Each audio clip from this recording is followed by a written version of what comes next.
너희는 이 세대를 본받지 말고 오직 마음을 새롭게 함으로 변화를 받아 하나님의 선하시고 기뻐하시고 온전하신 뜻이 무엇인지 분별하도록 하라. 로마서 12장 2절 말씀. 아멘.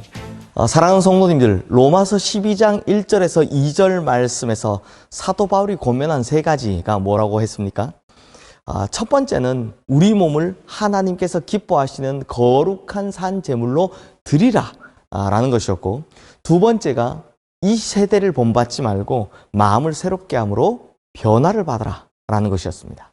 그리고 세 번째, 성도님들, 은혜를 받아 변화를 받고 좀 더 주님을 위해 열심히 살고 싶지만, 그래서 좀 거룩한 산 제물이 되기 위해서 막 영적인 예배를 드리고 싶지만 이 세상에서 취한 많은 것들이 손해가 날까봐, 또 너무 많은 것들을 희생하면 지금 누리고 있는 이 평안과 안정이 깨어질까봐 세상과 타협하고 살아가는 어정쩡한 그리스도인들이 정말 많습니다.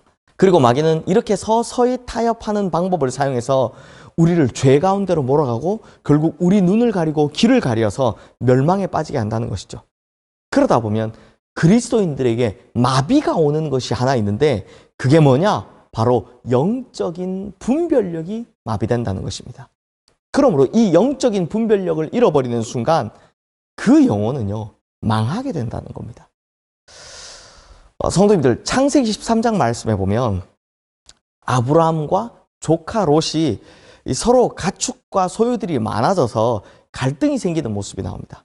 그래서 아브라함의 가축의 목자들과 롯의 가축의 목자들이 서로 다투는 데다 그 땅에 가나안 사람, 브리스 사람들도 같이 거주하니까 도저히 복잡해서 함께 살기가 어렵더라는 겁니다. 그러자 아브라함이 롯을 불러다가 우리가 한 친족인데 서로 싸우는 것이 좋지 않다. 서로 다른 곳으로 가자.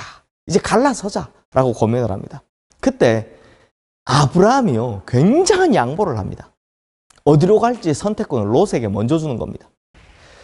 그때 이런 말을 하죠. 내가 좌하면 나는 우하고 네가 우하면 내가 좌하겠다라고 합니다.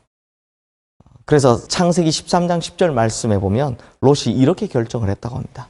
이에 롯이 눈을 들어 요단 지역을 바라본즉 소알까지 온 땅에 물이 넉넉하니 여호와께서 소돔과 고모라를 멸하시기 전이었으므로 여호와의 동산 같고 애굽 땅 같았더라. 그런데 성도님들, 이 말씀에서 뭔가 이상하지 않습니까? 이 말씀을 읽으시면서 뭔가 이상하다라는 생각이 드신 부분 없습니까? 한번 보십시오. 롯이 눈을 들어 요단 지역을 바라봤는데 그곳이 어땠다고 합니까? 여호와의 동산 같고 애굽 땅 같았더라 라고 합니다. 이것이 이상한 겁니다. 이게 뭐가 이상하냐? 롯은 분명히 애굽 땅은 본 적이 있습니다. 좀 전에 애굽 땅 갔다가 다시 올라왔죠. 그래서 화려하고 발전된 그 땅을 보면서 야, 애굽 땅 같구나 라고 생각을 했던 겁니다. 여기까지는 이해가 되는 부분입니다. 그런데 롯이 여호와의 동산을 본 적이 있습니까? 여기서 말하는 여호와의 동산이라고 하면 에덴 동산을 말하는 것일 텐데, 그 에덴 동산 롯이 직접 본 적이 있습니까? 없습니다. 그런데 롯이 그곳을 에덴 동산 같았다, 여호와의 동산 같았다라고 생각을 했다라는 겁니다. 왜 그렇습니까? 바로 분별력이 없어서입니다. 분별력이 없다 보니 애굽 땅처럼 화려하고 발전된 그곳을, 사실은 죄가 번성하고 있었던 그곳을 여호와의 동산과 동일시해 버린 것입니다. 결국 롯이 본 여호와의 동산 같았던 그곳이 어디라고 합니까? 바로 소돔과 고모라였습니다. 결국 롯이 여호와의 동산 같았다라고 보았던 소돔과 고모라는요, 창세기 19장에 와서는 하나님의 저주를 받아서 하늘로부터 내리는 이 유황과 불로 완전히 멸망당하게 되는 것을 볼 수 있습니다.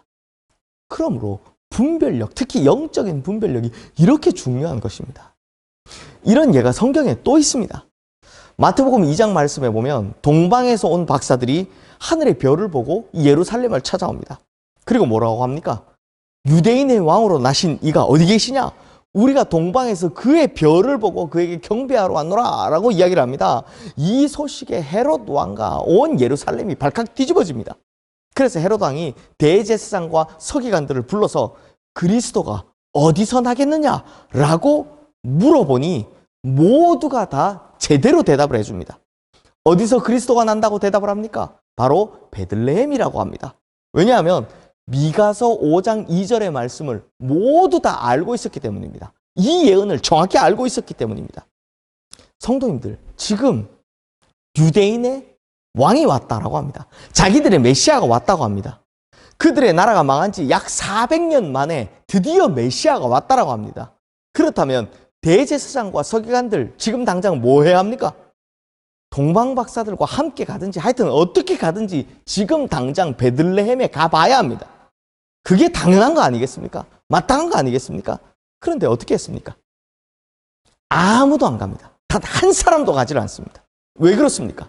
아는 것은 많은데 분별력은 없기 때문입니다. 예언도 알고 말씀도 알고 선지자도 알았지만 그렇게 알기는 분명히 알았지만 진짜 메시아가 왔는지 오지 않았는지를 분별할 이 영적인 분별력이 없었기 때문이다라는 겁니다. 그런데 이에 반해서 세례 요한은 어땠습니까? 예수님을 만나기 전 세례 요한은 예수님께서 오신다는 것은 알고 있었지만 그분이 누군지 만난 적이 한 번도 없었기 때문에 예수님이 어떤 분인지를 몰랐습니다. 예수님을 알아볼 방법이 없었다는 겁니다. 하지만 세례 요한은 예수님께서 자기에게 다가오심을 보자마자 이렇게 이야기를 합니다. 보라, 세상 죄를 지고 가는 하나님의 어린 양이로다. 대체 이걸 어떻게 알아봤다고 합니까? 성령이 비둘기같이 하늘로부터 내려와서 예수님 위에 머무른 것을 보았다라고 합니다. 성도님들, 이것이 바로 영적인 분별력이 있는 사람과 없는 사람의 차이다라는 것입니다. 그런데 이런 차이는요, 예수님 당시에만 그런 것이 아닙니다. 마지막 날에도 똑같습니다. 사랑하는 성도님들, 우리 주님께서 이 땅에 다시 오시는 것에 대해서 우리가 알 수 있을까요? 없을까요? 예, 하도 많이 이야기해서 이제는 좀 아시겠죠? 이 대답을 알기 위해서 우선 우리가 데살로니가전서 5장 1절에서 3절 말씀을 함께 보겠습니다. 형제들아, 때와 시기에 관하여는 너희에게 쓸 것이 없음은 주의 날이 밤에 도둑같이 이를 줄을 너희 자신이 자세히 알기 때문이라. 그들이 평안하다, 안전하다 할 그때에 임신한 여자에게 해산의 고통이 이름과 같이 멸망이 갑자기 그들에게 이르리니 결코 피하지 못하리라. 이 말씀에 보면 주의 날이 도둑같이 임한다 라고 합니다. 갑자기 그들에게 이르기 때문에 결코 피하지 못한다 라고 합니다. 그런데 성도님들, 이게 끝이 아닙니다. 바로 뒤이어 나오는 데살로니가전서 5장 4절에서 6절 말씀도 우리 함께 보겠습니다. 형제들아, 너희는 어둠에 있지 아니하며 그 날이 도둑같이 너희에게 임하지 못하리니 너희는 다 빛의 아들이요 낮의 아들이라. 우리가 밤이나 어둠에 속하지 아니하나니 그러므로 우리는 다른 이들과 같이 자지 말고 오직 깨어 정신을 차릴지라. 이 말씀을 보면 뭐라고 합니까? 빛의 아들, 낮의 아들, 이렇게 밤이나 어둠에 속하지 않는 자들에겐 그날이 도둑같이 임하지 못한다라고 합니다. 그래서 깨어서 정신을 바짝 차리고 살아라라고 권면하는 겁니다. 성도님들, 저는 이단이 아닙니다. 어느 날 갑자기 주님 음성 듣고 환상을 보면서 주님 오시는 날짜를 맞추는 그런 사람이 아닙니다. 저는 그저 하나님의 말씀에 있는 그대로를 전할 뿐입니다. 그러므로 데살로니가전서 5장의 말씀 무엇입니까? 마치 예수님이 이 땅에 오시는 날 영적인 분별력이 없어서 예수님이 오시는지도 몰랐던 이 대제사장과 서기관들 같이 예수님께서 다시 오시는 날에도 영적 분별력이 없어서 도둑처럼 갑자기 찾아오는 그 멸망을 피하지 못하는 사람들이 분명히 있다는 것입니다. 이와는 반대로 세례 요한같이 영적인 분별력을 가진 사람들은 정신 바짝 차리고 영적인 눈을 뜨고 살아가기 때문에 예수님께서 다시 오시는 그날마저도 준비하며 기다리고 있다는 것입니다. 그래서 그걸 알아보더라는 것입니다. 이것이 바로 영적 분별력이 있고 없음, 영적 분별력의 유무가 가져다주는 극명한 차이다라는 것입니다. 그래서 영적 분별력의 유무는 이 땅에서 살아가는 인생의 성패뿐만 아니라 영혼의 성패, 구원의 성패마저도 가져오는 너무나도 중요한 것이다라는 것입니다. 사랑하는 시흥의 성도님들, 그러므로 저도 사도 바울처럼 우리 시흥교회 모든 성도님들이 영적 분별력 갖추기를 주님의 이름으로 권면하고 축원합니다. 이렇게 영적 분별력을 확실히 갖추어 이 땅을 살아가는 동안에 하나님의 말씀을 삶 속에 투영하여 하나님의 선하시고 기뻐하시며 온전하신 뜻을 이루며 살아가시는 우리 성도님들 되시기를 주님의 이름으로 축원합니다. 또 이렇게 영적인 분별력을 확실히 갖추어 마치 주님 오심을 기다렸다는 듯이 준비하며 살아가다 주님께서 다시 오시는 그날에 결국 영광의 주님을 만나 뵙고 영원한 생명에 이르는 구원받는 우리 모든 성도님들 되시기를 주님의 이름으로 축원합니다. 기도하겠습니다. 하나님 아버지, 사도 바울의 권면 중에 어떻게 보면 가장 중요한 권면이 바로 이 영적인 분별력을 가지라라는 것 같습니다.